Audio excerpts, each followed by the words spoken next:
우주 최고의 시사주간지 한겨레 21을 만드는 4명의 기자가 모였습니다. 1, 2, 3. 4. 사기자 지금 시작합니다. 안녕하십니까. 1기자 김기원입니다. 2기자 김양진입니다. 반갑습니다. 3기자 신다은입니다. 안녕하세요. 4기자 류석우입니다. 2기자 왜 나오셨어요? 아니 여기 아니 이제 그 자리가 지난번에 2기자 고정 자리가 아니에요. 네. 무단 결석을 제가- 했지 않습니까? 그러니까요. 취재 핑계를 대고 네. 이 기자가 없었었는데 네. 아쉬운 점이 있었죠. 아니 되게 자연스럽더라고요. 마치 처음부터 없었던 것처럼. 하여튼 뭐 우리나라 그 좋은 속담 중에 그런 게 있지 않습니까? 끼도 어떤 빠빠라고? 빠질 때 아닌가요? 아 제가 지금 빠질 때 제가 여기 보니까- 게스트 자리로 가시면 돼요. 저번에 이제. 보니까 하여튼 3기자가 너무 잘하는데요. 아 이제 한 번 빠지면 네. 여기서부터 이렇게 올라가는 걸로 알고 있어요. 아, 아, 그렇지. 좋죠. 제가 하여튼 뭐 오늘 한번 열심히 해보겠습니다. 제가 한번 좀 평가 하는 거 봐서 네. 자리 보존 여부는 저는 그 알코올 테스트 최고점이 나올 수 있는 그 아 후보자였는데 맞아요. 좀 혹시 아쉽지 이 않습니까? 기자 따로 해보신 적 있으세요? 제가 아까 우리 저기 PD님이 해보라고 하셔가지고 아. 해봤는데 저는 11점이 나오더라고요. 에? 여기 보니까 에이, 참. 동료로서 너무 낮게 나온 그러니까. 점수 같이 느껴지는데요. 아니 근데 이게 맞습니다. 질문이 자리를 전부 너무 다 전혀 없습니다라고 저는 뭐 예를 들면 술 마시기 시작하면 멈출 수 없을 때가 있었다 전혀 없거든요. 네. 음주 저, 때문에 잠깐. 뭐 일에 실패한 적이 있었냐? 저는 전혀 없거든요 그런 거. 사 기자, 예. 우리 어제 저녁 먹을 때 이 기자가 저한테 방석 깐다고. 아 뭐라 했죠? 예. 이렇게 술을 권유하고. 그쵸 그쵸. 그런 것도 항목에 들어가면. 그게 이제 웃자고 한 얘기죠. 그리고 아. 이제 저녁 먹고 나서 저한테 또 그랬죠. 호프 한 잔 더 하자. 아, 저는 그래서 호피인지 뭔지 헷갈렸는데 맞습니다. 호프였어 결국. 네. 저는 이거 음모라고 생각합니다 사실. 네. 의사들이 그 저기 비만 같은 것도 사실 말도 안 되지 않습니까? 뭐 몸무게 막 65kg 막 이렇게 나가는데도 뭐 비만 직전. 뭐 예, 이러지 잘 않습니까? 알겠습니다. 네. 네. 술도 그 비슷한 게 아닌가? 의사들 돈 벌기 위한. 알겠습니다. 죄송합니다 의사 선생님. 알겠습니다. 죄송합니다. 하디슈 토크 시작하겠습니다. 오늘 하디슈 토크는 손준성 검사장과 관련된 일이죠. 예. 말 많고 탈 많았던 그 고발 사주 사건 1심 결과가 나왔는데 예. 어떻게 된 일인지 사 기자 좀 설명 좀 해주시죠. 네, 제가 간단히 설명을 드리겠습니다. 네. 1월 31일이죠. 그 서울중앙지법에서 1심 결과가 나왔는데 징역 1년을 받았어요. 손준성 검사가. 근데 이 사건을 이제 조금 돌아가서 시작부터 말씀을 드리고 싶은데 2020년도에 법조 4년 전이네요. 예. 그렇죠. 벌써 4년 전이네요. 예. 그러니까요. 그때 이제 저도 법조팀에 있었는데 그때 장관이 누군지 기억나십니까? 추미애. 그쵸. 아. 추미애 장관이었죠. 네. 그때 법조계가 엄청 시끄러웠어요. 거의 약간 정치권처럼 매일같이 추미애 장관과 윤석열 전쟁이었죠. 대통령, 검찰총장으로서 계속 대립하는 모습이 나오던 시기였습니다. 그때가.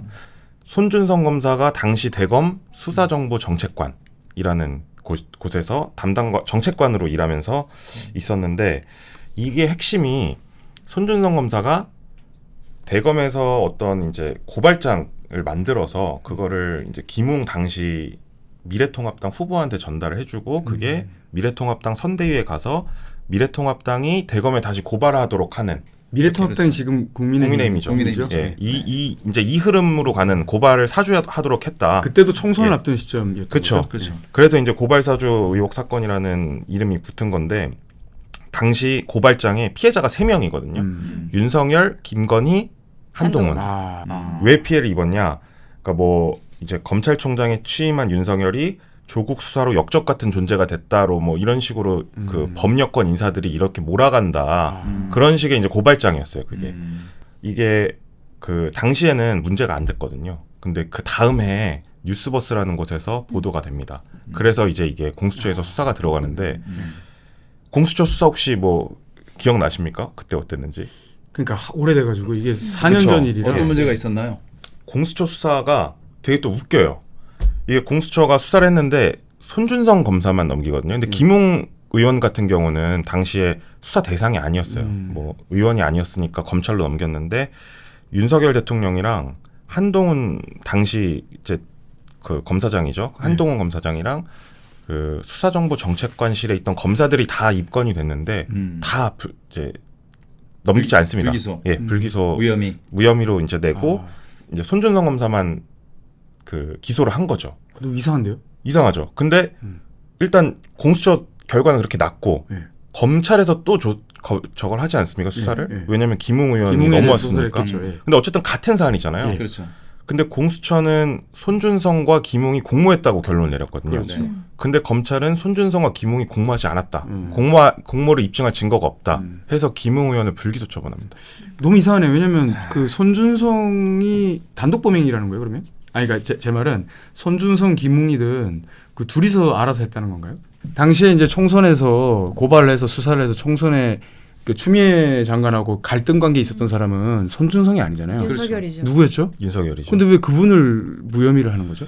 근데 이게 그게 그 어떻게 보면은 그 판단을 윤석열과 한동훈 또는 그 뭐 손준성 이런 분들이 판단을 한 거죠. 그 기소 여부에 대해서는 검찰에서는 당시 검찰총장이 윤석열 아닙니까? 아니죠. 그때는 그 윤석열 검찰총장이 그러니까 그 사건이 일어났을 때는 윤석열 진짜 대통령이 복잡한 검찰총장이었는데 네네. 그 이후에 김웅 의원에 대한 검찰 수사 결론이 나왔을 때는 네네. 그 윤석열 검찰총장이 총장이 그만둔 아니었죠. 상태였나요? 네. 그만뒀을 1년 때. 뒤였어요. 제가 좀 예. 간단하게 말씀드리면 네. 그 윤석열 총장과 그 대립관 당시에 이제 문재인 대통령하고 대립관계 있었던 거죠. 그렇죠. 추미애 장관이 대신 앞에 있는 것처럼 해서. 음. 근데 이제 윤석열 대통령이 지금 대통령이 당시에 그 윤석열 그러니까 문재인 정부 관련해서 수사를 하고 싶은 거죠. 예. 그러니까 수사를 하고 싶은데 누가 아무도 고발을 안 해줘. 그러니까 고발장을 써서 고발장까지 다 써서 손준성인 자기 오른팔이죠. 수사정보정책관은 네. 시켜서 야당한테 줘서 야당이 고발해주면 내가 수사를 해줄게 이거 아닙니까 본질은? 맞습니다. 그쵸. 근데 여기서 이걸 알아야 돼요. 그러니까 지금 공수처는 윤석열 한동훈이 혐의가 없다라고 종결했잖아요. 네. 근데 수사정보정책관이라는 곳이 음. 대검에서 정말 중요한 곳입니다. 그렇죠. 그러니까 이 기자가 좀 잘 아시겠지만 그거 어떤 곳입니까? 수사정보정책관. 수사정보정책관은 이제 총장의 어떤 직접 지시를 받는 곳이죠. 총장의 관심사. 총장이 관심 없는 그러니까 이게 총장한테 정보 보고를 하는 곳이에요. 예. 그러니까 우리가 아이오라 그러죠. 그 아이오들이 여러 사람들 만나면서 대관. 예를 들면 뭐 기업 사람도 만나고 그러니까 약간 거기는 합법과 불법을 아슬아슬하게 넘나드는 곳이거든요. 그러니까 여러 사람들 만나서 범죄 정보를 이제 수집한다는 핑계로 근데 범죄 정보 아무 총장이 관심 없는 거 써서 올리면 욕 먹을 거 아닙니까? 그러니까 총장이 관심 있는 총장이 관심 있는 사건, 총장이 관심 있는 어떤 뭐 범죄가 아니더라도 여러 가지 이야기들 그런 것들을 보고하는 곳이거든요. 네. 그러니까 당연히 그렇죠. 총장이 당연히 관심 없는 일을 할 수가 없는 거죠. 거기는. 그거를 이제 상식적으로 봤을 때 윤석열 당시 검찰총장이 몰랐을 수가 없다. 그렇죠. 근데 공수처에서는 이제 뭐 대면 조사도 없이 종결을 해버린 거죠. 그렇죠. 몰랐다면은 검사장 승진이 안 됐겠죠. 그리고 검찰에서 재판이 진행 중인데도 불구하고 감찰을 해서 결론을 내요. 손준성은 혐의가 없다고. 그러니까 재판에서 어떻게 될지도 모르는데 손준성 검사 잘못 없고 그러고 너 나서 무혐의니까 승진시켰군요. 검사장까지 된 승진을. 거죠. 말이 안 되는 것 같은데요. 이게 말이 안 되는 거죠. 이런 사례가 거의 없어요. 네. 그러니까 재판을 받고 있는 중에 이렇게 승진을 하는 경우는 이런 게 있어도 감찰을 해서 무혐의 결론까지 내주고 승진까지 시킨 경우는 없다는 거죠. 이 사건으로 가장 이익을 본 사람은 누굽니까? 누굴까요? 네. 윤석열 대통령. 그쵸. 윤석열 예. 대통령하고 윤석열 대통령이 그 있죠. 김건희 씨 그리고 예. 한동훈. 위원장 아닙니까? 예. 맞습니다. 네. 왜 그들에 지금- 대해서는 수사가 안 된 겁니까? 당시에 손준성 검사만 혼자 한 게 아니고 대검 수사정보정책관실이 다수가 이걸 그 이런 고발 사주 의혹에 관련한 그런 뭐 수집이라든지 작성에 관여한 걸로 보인다고 법원이 판결했어요. 그러니까 네. 이게 한 명이 이렇게 한 게 아니라 이 대검의 어떤 한 부서, 그것도 총장의 눈과 귀로 불리는 부서가 이걸 조직적으로 했다는 거죠. 그러면 결국엔 그래서 이제 법원 판결이 나오고 나서 이거 윗선도 다시 수사해야 되는 거 아니야? 그렇죠. 지금 이런 이야기가 그런 나오고 재수사 얘기가 근데 사실 있죠. 제가 이제 공수처 그때 당시에 예. 조금 아는데 공수처 입장은 그거였어요. 손준성이 입을 열어야 윗선에 대해서 함구하고 있어서 수사를 더 위로 못 올라간다. 그래서 뭐 증거 불충분 뭐 이런 식으로 해서 무혐의를 한 건데 그게 또 과정이 있죠. 손준성 같은 경우에는 영장 심사에 갔을 때 예. 핸드폰 깐다 그랬는데 나오니까 내가 왜 까? 그러면 안 깠잖아요. 사실은 그 핸드폰을 지킨 거죠. 그 사람이. 그 핸드폰에서 뭐 지시를 받은 게 나올 수도 있고 여러 가지가 있는데 그런 어떤 상황 속에서 이 수사를 어떻게 헤쳐나갈지를 좀 막막한 이제 공수처의 어떤 뭐랄까요 궁여지책이라고 할까요 그런 건데 사실은 국민이나 뭐 여러 이 사건에 대해서 좀만 들여다보면 말이 안 되는 거죠. 그렇죠. 손준성이 왜 자기가 뭐하러 그런 그렇죠. 위험을 무릅씁니까? 예. 그러니까 그런 거죠. 그 지금 그 검찰의 주장은 손준성이 그러니까 윤석열 당시 총장을 위해서 이런 어떤 그 고발 사주 사건 이런 일을 벌였는데 그 일을 윤석열 대통령에게는 전혀 보고하지 않았다. 이런 지금 말하자면 시나리오인데 상식적으로 이해가 안 되는 거고요. 그렇죠. 왜 근데 공수처는 이 윤석열, 한동훈 뭐 이 사람들에 대해서 그 제대로 수사를 한 번도 시도하지 않은 겁니까? 아니 제가 그러니까 지금 방금 이 기자가 네. 얘기한 것처럼 네네. 손준성 검사가 입을 열지 않고 자기가 혼자 한 이 정도 선에서 이렇게 자기 선에서 계속 그 끊어버리니까 공수처로서는 뭐 당시 입건을 했습니다. 뭐 입건했는데 더 나아갈 단서가 없었던 거겠죠. 그러니까 예를 들면 윤석열 한동훈과의 공모 관계를 밝힐 수 있는 유일한 연결고리는 손준성이거든요. 근데 그 손준성이 윗선에 대해서 조금도 얘기를 하지 않거나 관련된 어떤 증거에 대해서 협조를 안 하니까 핸드폰 뭐 비밀번호를 풀 수도 없고 그러니까 이제 그렇게 된 거죠. 전 두 가지 궁금한데 하나는 이 사건이 보도되고 나서 윤석열 대통령한테 최소한의 입장을 얘기해야 된다는 기사가 꽤 나왔어요. 그렇죠. 예. 근데 이걸 사실 입장을 낼 수 있을까? 이런 생각도 사실 좀 들고 또 하나는 저는 그래서 이번에 공수처가 그래도 뭘 좀 했나 보다 이렇게 생각을 했는데 방금 자 기자 말씀하신 걸 들으니까 이걸 성과라고 얘기할 수 있을까? 좀 되게 절반의 성과일까? 이런 생각도 들더라고요. 왜냐면 처음에는 잘 모르니까 그럼 이 공수처가 자기 수사 입지를 좀 이렇게 다지는 계기가 될 수도 있겠다고 생각했거든요. 근데 그렇지 않은 거죠, 지금 상황이. 그러니까 그거는 뭐 이제 판단의 영역인 것 같긴 한데 뭐 공수처도 어쨌든 손준성 검사를 기소까지 했다는 거는 뭐 의미가 있는 것 같아요. 근데 그게 아쉬운 거는 법원에서 사실 공수처가 윤석열이나 한동훈은 그렇다 쳐더라도 그때 수사정보정책관실에 있던 검사들이 있거든요. 거긴 까지는 불기소 처분을 했어요. 음. 혐의 없음으로. 근데 법원에서 그 사람들이 같이 그거를 했다고 했다는 하니까. 인정을 했거든요. 그러니까 그러니까요. 사실 공수처가 조금 조금 더 더 열심히 해서 나갔으면. 거기까지도 할 수 있었는데 그것마저도 안 한 거죠. 그런 게 좀 아쉽다는 그렇네요. 예. 그 법원 판결에서 그 검찰 수뇌부에 대해서는 코멘트하지 않았습니까? 수뇌부에 대한 코멘트는 없고 이런 코멘트는 있습니다. 재판부가 보통 뭐 판결 이유를 얘기하고 마지막에 양형 기준 같은 걸 얘기하면서 이런 얘기를 했어요. 그러니까 국민들의 요청 중에 가장 중요한 게 검사의 정치적인 중립인데 네. 이 사건은 검사가 지켜야 할 핵심적인 가치인 정치적 중립을 정면으로 위반했다. 그러니까 이런 식으로 지적을 한 거죠. 그게 이제 손준성한테 한 얘기면서도 예. 또 다른 사람한테 얘기한 것처럼 들리기도 하는 거죠. 그렇죠. 예. 지금도 좀 중립을 잘 안 지키시지 않습니까, 그분은?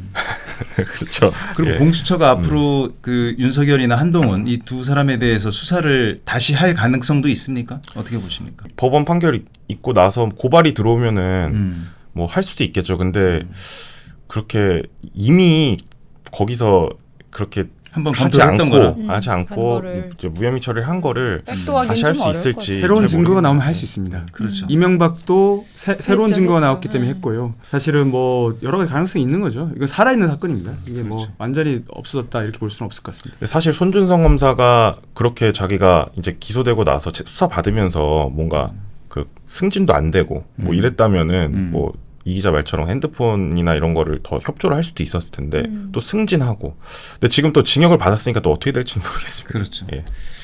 참 너무나 그 의심스러운 대목이 많은 사건인데 지금 그 당시에 그 총장이 대통령이 되고 지금 검찰 수뇌부를 사실상 그 대통령이 지배하고 있기 때문에 이게 검찰에서는 제대로 뭐 수사가 될 가능성이 없는 것 같고 공수처가 좀 더 힘을 내주면 좋겠는데 좀 안타까운 현실이네요. 예. 공수처는 그런 정도 역량이 안 되는 것 같은 상황이고. 지금 뭐 처장도 비어 있지 않습니까? 그렇죠. 예, 뭐 너무나 그 답답한 사건인데요. 앞으로 뭔가 그 실마리를 좀 찾아서 제대로 수사를 해봤으면 좋겠습니다. 네, 오늘의 20일 시작하겠습니다. 더불어민주당 이재명 대표가 2월 5일 광주에서 준연동형 선거제 그리고 통합형 비례정당을 만들겠다고 선언을 했습니다. 정말 이 선거제를 둘러싸고 우여곡절이 많았는데요. 사실은 저희 사기자도 우여곡절이 좀 있었습니다. 네. 어떤 우여곡절이 있었죠? 저희가 지난주 금요일에 사실은 녹화를 저희가 이제 이번 주가 한겨레 20일 좀 쉬는 주간이라 가지고 그렇죠. 미리 했는데 저희가 참 저 회기는 안 된다. 네. 병리평 그런 얘기를 했는데 강력하게 비판했죠. 아마도 저 민주당 어떤 관계자분이 오셔가지고 네. 저희 방송을 좀 몰래 들으시고 입장을 바꾸신 게 아닌가 그런 생각을 합니다. 네, 민주당 여러분 혹시 들으셨으면 잘하셨습니다. 근데 아쉬운 것은 저희가 갑자기 이 네네. 재촬영을 결정하면서 3, 4기자가 취재 일정이나 뭐 개인 일정으로 참석을 네. 못했습니다. 네네. 네, 그래서 오늘은 이 기자와 둘이서 연동형 비례대표 선거제에 대해서 이야기 나눠보겠습니다. 약간 조금 더 깊게 얘기하기 전에 네. 사실은 이 정치에는 관심이 많지만 정치인이나 정치인의 말에는 관심이 많지만은 네, 제도 관련해서는 우리가 사실 잘 모르잖아요. 그렇죠. 그 연동형, 뭐 또 네네. 준연동형이 있고 네네. 연동형이 있고 또 네네. 병립형이 있는데 네. 좀 정리 한번 해주시죠. 네, 뭐 일단 연동형이라는 거는요, 어떤 정당이 그 총선거에서 얻는 의석 있지 않습니까? 네. 그 의석의 기준을 그 정당이 얻는 그 지지율에 네. 비례시키는 겁니다. 네. 그러니까 그 정당이 이를테면 10%를 얻었으면 10% 의석을 가져가도록 하는 것이고 20%면 20% 이렇게 하는 게 연동형이고요.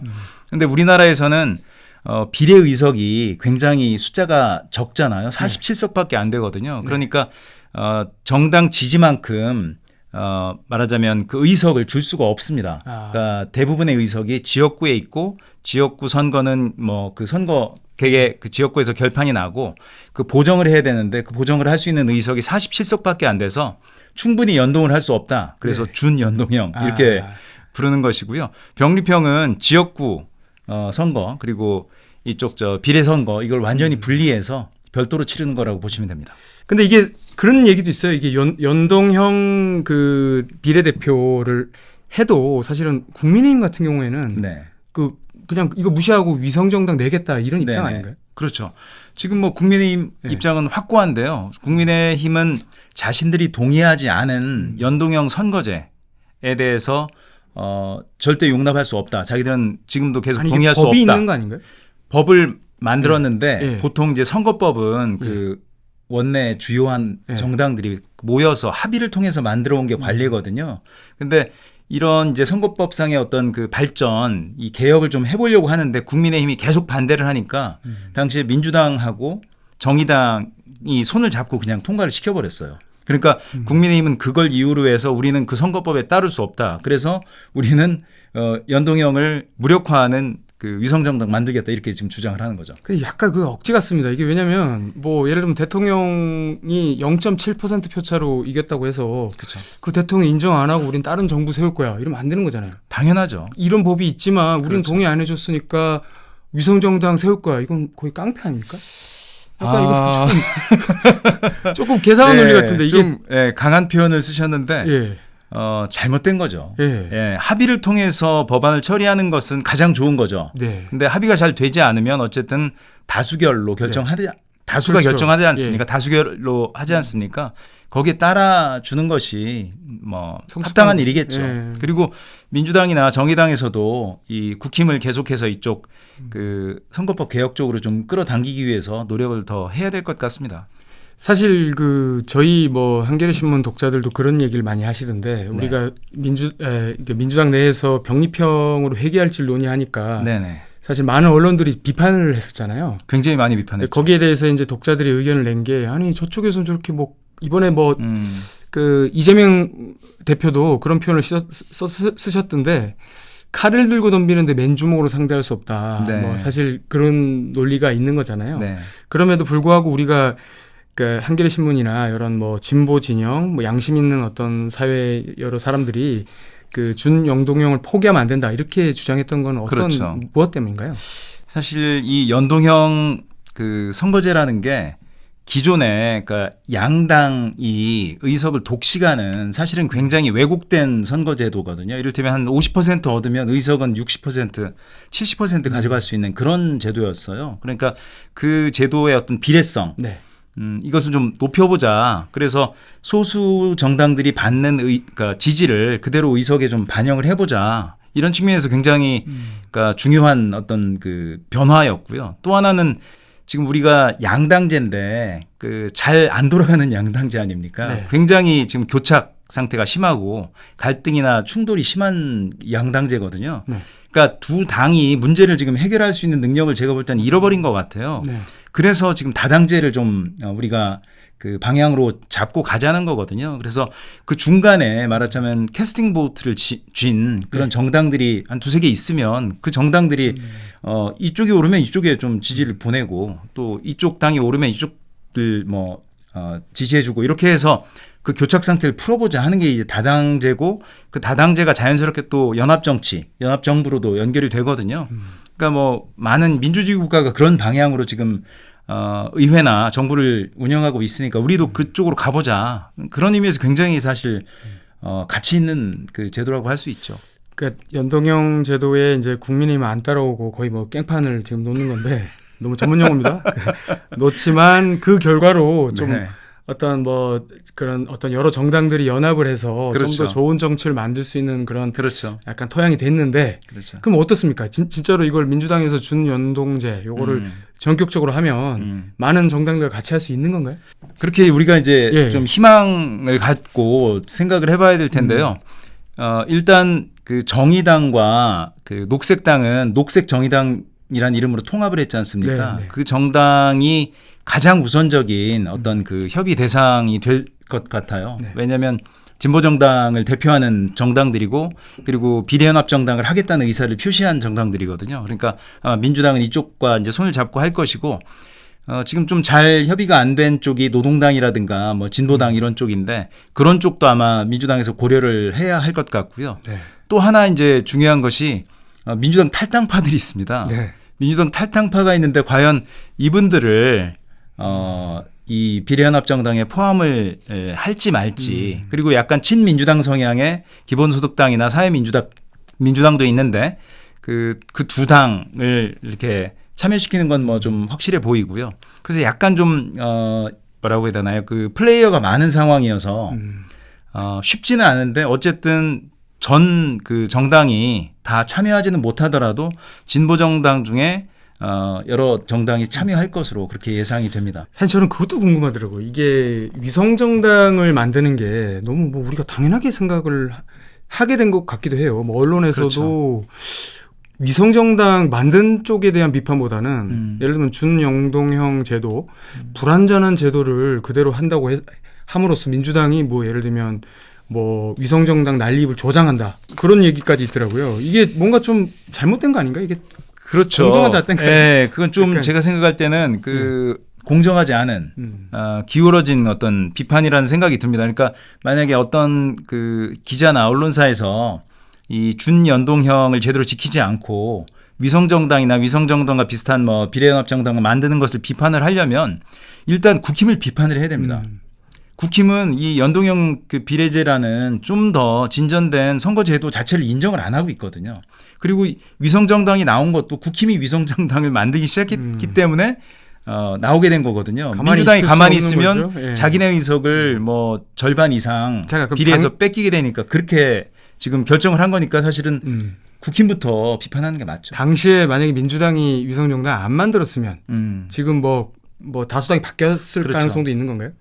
다수당이 바뀌지는 않았죠. 왜냐하면 워낙 지역구에서 압도적으로 승리했기 때문에. 근데 비례 의석 47석 중에 아마 그 지난번 선거에서 제 기억에는 한 22석 정도 국힘에서 가져갔거든요. 근데 만약에 민주당에서 만들지 않았으면 한 30석 이상 가져갔을 겁니다.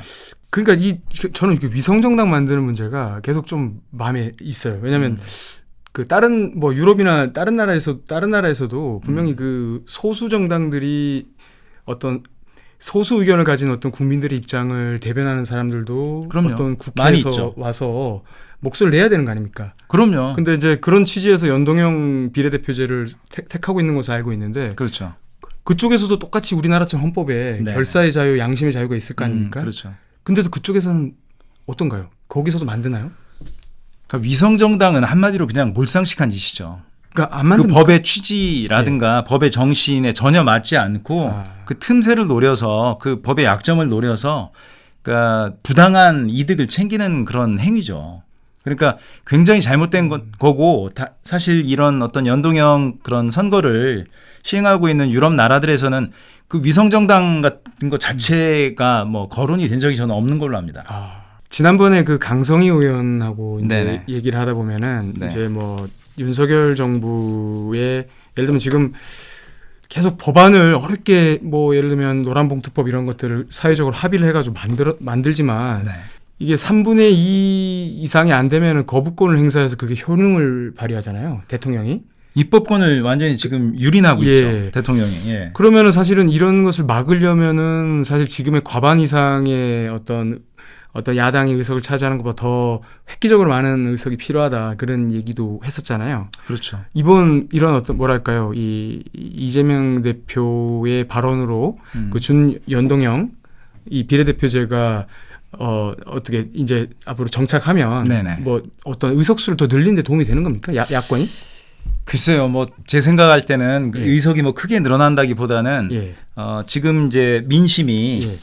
조금 더 그 충실하게 반영될 수 있지 않을까 그런 생각을 하고요. 국민의힘은 어떻게 될까요? 저는 국민의힘도 이제 뭐 예를 들면 민주당에서 그런 선거 연합을 하는 걸 보고 좀 대호각성해서 좀 뭔가 이 위성정당 안 내고 네. 좀 제대로 하겠다 뭐 이런 얘기를 할 수 있지 않을까요? 제가 알기로는 국민의힘은 이미 위성정당 준비하고 있습니다. 준비하고 있습니까? 네네. 근데 어쨌든 그쪽에서도 예. 자신들의 그 어떤 정견에 맞는 선거를 치르기 위해서 준비를 하는 거죠. 그게 그렇게 바람직한 일은 아니지만 어쨌든 준비하고 있고, 근데 그쪽에서도 지금 변수가 있는 것이 네. 그 이준석 전 대표가 나갔지 않습니까? 그렇죠. 예. 그쪽 그 지지율이 꽤 높은 편이에요. 네. 그래서 그쪽에서 지지율을 이렇게 좀 가져가면 사실 민주당도 이제 탈당파가 있어서 그게 이제 굉장히 고민인데 비례의석을 차지하는데 조금 비상등, 경고등 같은 게 켜질 수도 있죠. 네. 그건 민주당도 비슷하고요. 근데 민주당의 탈당파에 대한 지지보다는 이준석 쪽에 대한 지지가 좀 더 높은 편이죠. 어떻게 보면 이게 위성정당이라는 게 정치에 대한 어떤 불신이랄까요? 우리나라 직업 중에서 제일 불신이 큰 게 맞습니다. 언론인보다 더 심한 게 사실은 거의 비등비등하지 않습니까?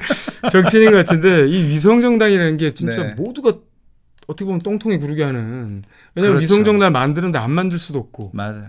그렇다고 해서 먼저 시작한 사람을 더 엄하게 뭐라고 해야 되지만 또 따라간 사람을 또 뭐라 안 할 수도 없는 그렇죠. 좀 이상한 것 같은데. 위성정당은 말하자면 어떤 뭐 진흙탕에서 네. 싸우자고 자꾸 상대 선수를 네. 진흙으로 이끌어 들어가는 뭐 약간 그런 측면이 있죠. 지저분하게 만들어버리는 거죠, 싸움을. 네. 네. 그러니까 이렇게 진실되지 못하고 뭔가 속이고 사기에 비슷한데 이걸 왜 막는 법이 또 안 된다는 거잖아요, 지금. 그 법은 뭐 만들어질 수가 없죠. 왜냐하면 그 위성정당 만드는 사람들은 자신들이 뭐 위성정당이라고 말하지는 않거든요. 네. 노골적으로 얘기하지 않고, 그리고 그분들이 나중에 뭐 그 원래 있던 큰 당하고 합당을 한다면 위성정당이다 이렇게 결과적으로 볼 수 있지만 그렇지 않은 경우에 만약에 따로 존재한다 정당으로, 그러면 그걸 위성정당이라고 확신해서 말하기는 또 어려운 측면이 있습니다. 제가 보니까 이거 거의 위성정당 이게 4년이나 된 그런 제도가 그렇죠. 제도라고 해야 되나 이걸? 그렇죠. 지금은 제도가- 상당히 지금 누더기가 됐는데 예. 앞으로 좀 더 이렇게 우리가 발전을 시켜야죠. 이를테면 저는 그 비례의석 지금 47석인데 네. 47석에서 뭐 최소한 한 100석 정도까지는 좀 늘려가야 되지 않을까 그렇게 생각합니다. 근데 지금 오히려 지금 한동훈 비대위원장은 의석수를 줄이고 뭐 그런 차원 아닌가요 지금? 그 한동훈 위원장이 정치 경험이 없을 뿐 아니라 예. 검찰 관료 출신이잖아요. 네. 그러니까 정치권이나 민주 정치, 의회 이런 거에 대해서 굉장히 부정적인 생각을 갖고 있어요. 그러니까 행정국가를 꿈꾸는 거죠. 민주국가가 아니라 관료국가를 꿈꾸는 거죠. 검찰 관료국가. 자기 형님하고 좀 비슷한 생각 그런 거죠. 예. 완전히 반민주주의적인 행태고 반정치주의적인 행태입니다. 그런 어떤 그 잘못된 선동에 우리가 넘어가서는 안 된다고 봅니다. 이거 우리가 표지를 쓴 게 언제였죠? 한 달 정도 됐죠? 한 달 정도 예. 됐죠. 한겨레 21이 제가 알기로 오피니언 리더들이 많이 보는 그런 그렇군요. 잡지가 아닌가 하고 저희들끼리 추정하고 있습니다. 네. 더 열심히 하겠습니다. 네. 네네. 네. 고맙습니다. 뭐 질문 다 하신 건가요? 네, 오늘 뭐 네. 제가 사실은 좀 어려운 질문 좀 하려고 그러다가 좀 몇 개 뺐습니다. 혼자 계시길래. 어려운 질문 하나만 하시죠. 알겠습니다. 그럼 지금 우리 사실은 국민에게 좀 신뢰를 받을 수 있는 네네. 선거가 네. 정치가 네. 받을 수 있으려면은 네. 선거제를 좀 바꿔야 된다 했을 때 네네. 이런 비례대표제 말고 네. 좀 더 바꿔야 될 게 또 어떤 게 있을까요? 선거제도에 있어서. 선거제도에 있어서 지금 예. 선거제도에서 가장 중요한 건 사실 그러니까 다당제로 갈 수 있는 비례대표제라든가 아니면 지역구에서의 소선거구제가 아닌 중대선거구제 네. 도입. 이 두 가지가 보통 해법으로 제시가 많이 됐죠. 근데 지금 중대선거구제는 사실은 그 조금 약간 복잡하거든요. 네. 그래서 좀 약간 그 지금 두세 명 뽑는 탈락한, 얘기 예, 아니죠? 예. 그 두세 명이 아니고 한 2명에서 5명 네. 그렇게 네. 중대 선거고 그건 너무 복잡해서 약간 탈락한 상태고 지금 이제 비례대표에서 이렇게 연동형을 하는 거 요거를 지금 계속 추진을 하고 있는데 결국 그 의원 수를 그러니까 비례 의원 수를 늘리는 거 이것이 어떤 관건이 아니겠는가. 근데 이것은 그러니까 국민의힘의 반대도 넘어야 하고 또 여론에서도 별로 이렇게 비례대표를 늘리는 것을 원치 별로 않습니까? 좋아하지 않거든요. 그러니까 국민들이 정치에 좀 더 관심을 가져야 하고 정치인들도 왜 비례대표를 늘려야 하는지에 대해서 국민들께 정말 겸손하게 성실하게 설명을 해서 우리가 조금 더 성숙한 형태의 그런 선거제도, 그런 의회 또는 그런 정치로 나아가야 한다고 생각합니다. 사실 국민들은 관심을 갖고 싶어하는 것 같아요. 저도 그렇고. 근데 관심이 많죠, 사실. 관심을 가지려고 하면은 네. 자꾸 막 이쪽 똥통에서 구르다가 맞아요. 막 비례 정당 만들어가지고. 맞아요. 그래서 관심이 떠났다가 또 관심을 맞습니다. 가지려 그러면 또 뭐 약간 막말해가지고 또 똥통에서 막 구르고. 맞습니다. 그래서 자꾸 관심이 없어지는 거 아니에요? 그런 측면이 약간 있는 의도적으로 정치를 좀 지저분하게 만드는 이제 그런 분들도 없지 않아 있는 것 같긴 합니다. 그리고 근데 그런 사람들을 좀 국민들이 이렇게 떨궈내줘야 됩니다, 선거에서. 언론도 좀 역할을 하고 있는 거 아닙니까? 저도 오늘 그 이재명 대표가 말하자마자 바로 나온 기사가 네. 그 이런 또 위성정당 난립을 방치했다. 뭐 이런 취지의 비판이던데 좀 제가 보면서 뭔가 왜 이렇게 어떤 자판기처럼 이런 말들이 그렇죠. 나올까? 그렇죠. 왜 좀 더 어떤 원인을 제공한 쪽에 대한 어떤 비난을 하지 않고 조금 나아지려고 하는 쪽에 대한 비판을 할까 이런 생각이 좀 들더라고요. 예. 그러니까 사실은 언론사 또는 언론인들 중에서도 그렇게 반정치주의, 반민주주의에 좀 오염된 분들이 좀 있는 것 같습니다. 그러니까 뭐 연하야, 많지는 않은데 좀 있습니다. 연하야나 다 똑같은 놈들 뭐 이런 그런 식이죠. 정서인 거죠. 그러면 예. 점점 더 사람들이 정치에 대해서 부정적으로 생각하고 싫어하고 욕하고 이렇게 되죠. 그러면 결국 국민들 손해죠. 좀 깊이 있게 추적해서 어떤 것이 본질인지를 그 맥락을 잡으려고 하는 그런 언론인들도 좀 노력이 필요할 것 같습니다. 저희도 뭐 노력할 겁니다. 맞습니다. 저희가 기사로 또 이렇게 유튜브로 계속해서 그 좋은 선전선동을 해보겠습니다. 네. 앞으로 좀 더 관심 갖고 지켜봐 주십시오. 예, 앞으로 저 몰래 들어오지 마시고요. 저기 유튜브를 통해서 봐주시기 바라겠습니다. 네. 민주당 그 고위 관계자가 네, 잘하셨습니다. 몰래 와서 보고 이렇게 결정했다는 거죠. 네. 네. 아주 좋은 소식입니다. 네, 오늘 그 선거제 관련해서 이야기 나눠봤습니다. 좀 두 명이어서 네. 좀 뭐 썰렁하기도 했던 것 같은데 다음에 그 3기자 4기자까지 모시고 야, 3기자 4기자 그립습니다. 예. 예, 저희가 더 재밌게 더 따뜻하게 이야기 나눠보겠습니다.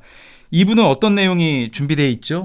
2부에는 저희가 방언, 사투리에 대해서 다뤘습니다. 맞습니다. 이번에 그 저희 기자들 대부분이 이 방언하고 사투리 문제 다뤘거든요. 2부에서 또 재밌는 얘기 말씀드리겠습니다. 고맙습니다.